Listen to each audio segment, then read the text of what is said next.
El Karma Yoga es la técnica de Dios para asegurar la paz y la prosperidad de la humanidad en la Tierra. Si el Señor no actuase, sería el tiempo de la destrucción final del mundo. En el verso 22 del capítulo 3 del Bhagavad Gita sobre el Karma Yoga, Krishna nos explicó que incluso él mismo actúa, aunque en realidad no tenga ninguna obligación de hacerlo. ¿Os acordáis del anterior vídeo? En este verso 24 nos dice qué pasaría si él no actuase, la destrucción del mundo. Y os leo el verso. Si yo dejara de realizar mi trabajo, todos estos mundos perecerían. Yo sería responsable del caos que prevalecería y por tanto destruiría la paz de toda la humanidad.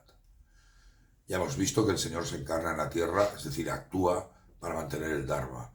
Si Él no se encarnase, es decir, no realizase su trabajo, a Dharma, la injusticia y el caos se impondrían. Si Él no actuase, la gente, siguiendo su ejemplo, tampoco trabajaría. Y la paz, la rectitud, la bondad y la religión declinarían en la tierra el caos total y absoluto. Por ello, su responsabilidad, así como la de cualquier hombre, es trabajar.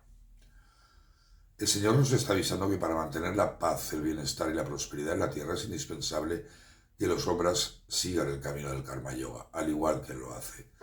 Os leo un comentario, un sabio comentario de Swami Vidyapakasaranda sobre este verso.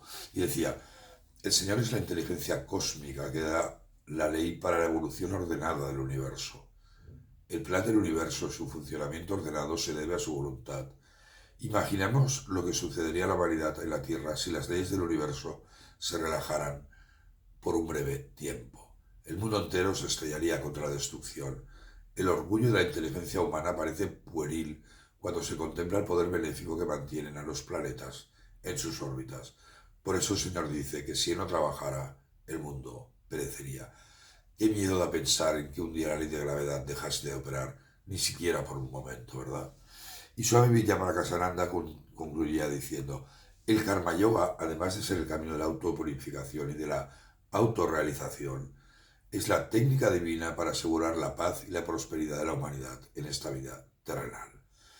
¿Y tú, qué opinas de esta última reflexión? ¿Estás de acuerdo con que el Karma Yoga garantiza la paz para la humanidad? Yo estoy absolutamente convencido de que sí. Qué grande y desconocido es el Karma Yoga. Muchas gracias.